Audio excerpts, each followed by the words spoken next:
will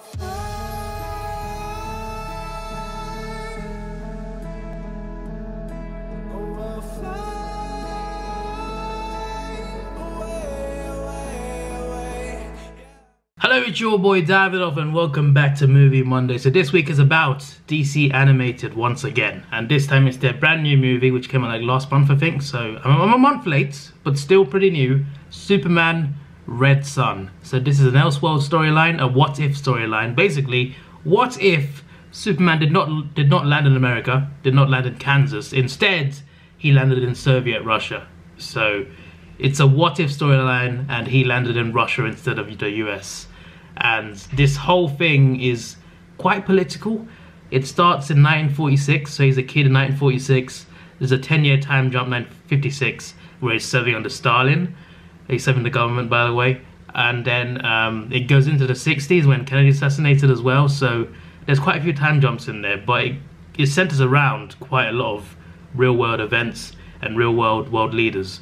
And a quite interesting time in history and politics. And speaking of politics, there is a lot of politics in this about capitalism and communism. Obviously he's in Russia and they're not necessarily enemy yet, but they're kind of opponent in a way is America, and it kind of looks at the differences between the two ideologies in the two countries. It's quite crazy, like it's quite complex.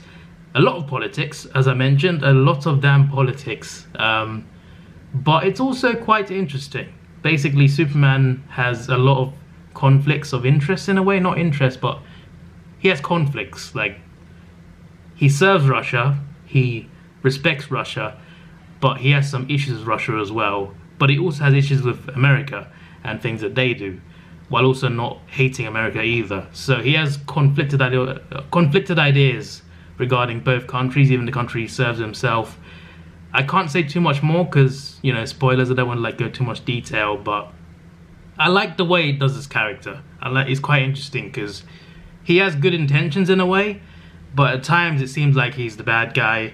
Other times he's a good guy as well. There's different instances where he could either be bad or good, and it's very interesting. Wonder Woman is in this. She plays a role. She's not the same as you usually know her, like full of hope and desire to, is that the right word? But full of hope is the point. This Wonder Woman is a little bit more cynical, a little bit less like you would know her for. She's a little bit, not necessarily darker, but she's a lot more serious in this movie. And she has both issues and she likes Superman, but has issues with him as well. Certain things he does and says. There's also a terrorist Batman in this. Yes, a Batman who bombs and kills people. He is against Superman in this movie. So you get more Batman v Superman, except Superman is a communist in Russia and Batman is a terrorist trying to destroy Russia. Yeah, make of that what you will. I'm not going to say anything more. There's more of a reason. Not going to say anything more because there's spoilers. But yeah, Batman is there. You also see Batman as a kid as well, I think. I think you see a young Bruce Wayne. Maybe it's not Bruce Wayne in Russia, to be fair, but it's a Russian Batman. But you see Bruce Wayne as a kid, I think, at one point. There's also the Green Lantern Corps. Also different. The way it's done in this movie is different to like other DC movies. But it's still the Lantern Corps. And there's like 20 of them. They're all human. So Hal Jordan's the leader. Jon Stewart's there. Guy Gardner was mentioned by name.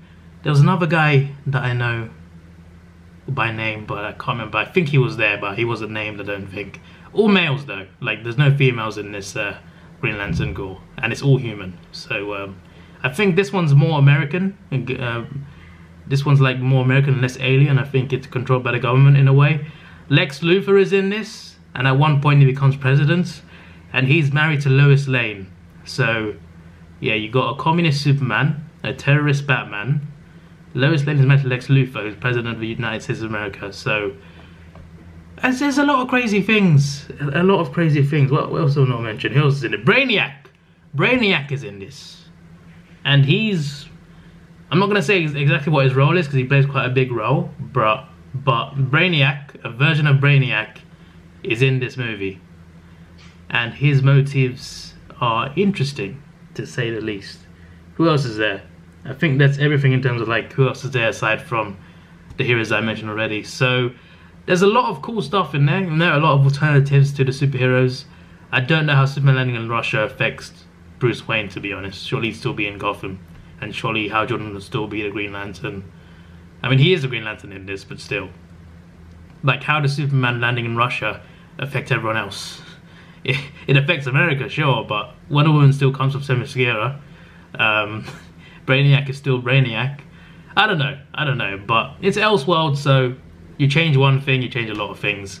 But terrorist Batman was the most surprising thing. I'm just like, okay, terrorist Batman trying to destroy communist Russia? I've seen it all now. I've seen it all. Superman controlled communist Russia under attack from a terrorist Batman.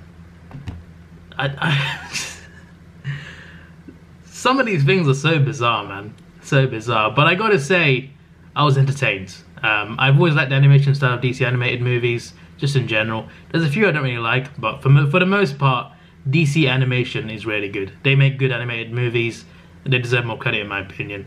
They don't get as much credit because they're animated, and people don't take animations as seriously, which I disagree with. Animations can still be great. They can still have great performances, still have great characters and great storylines, and I think DC have made a lot of great things.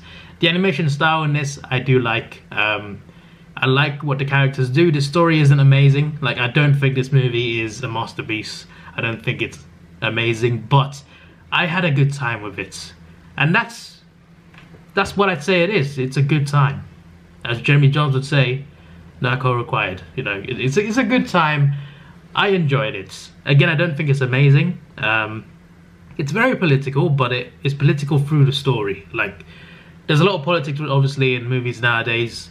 But when you can put politics in movies, but you got to do it through the storyline, organically. You can't just push it. In this, they don't really push it. They do it organically through the storyline. The story, politics is part of the story, and that's how you do politics best in movies. So when people say no politics in movies, I disagree. Organically, it can work, and I think it sort of works in here. There's a lot of things that you can agree and disagree with capitalism and communism and US and Russia. You know, all that political stuff. I'm not going to say what my thoughts are, but there are a lot of things to think about and contemplate. This movie does make you think sometimes about certain things, and it makes you think, is this a real thing in real life as well? Would this be like this in real life? Just certain ideas that they mention. But honestly, I had a good time. I can't really call it great. I certainly don't think it's bad. I just think it's a good time. I just think this movie was enjoyable. Maybe because I like DC characters, and seeing Elseworld storylines for me is really cool. I love Elseworld storylines. Like the storyline where, like in Flashpoint, where Bruce Wayne is the one that dies in the alleyway and not his parents, and his dad turns to the killer Batman, and his mum turns into the Joker. That's a cool storyline too. I do like Elseworlds. I do love Elseworlds, and this version of Elseworlds was pretty cool.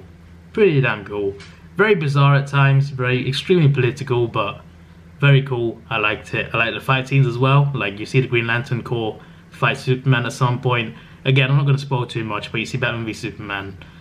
This is about a lot more than the battles, but I'm telling you what to look forward to if you want to watch it yourself.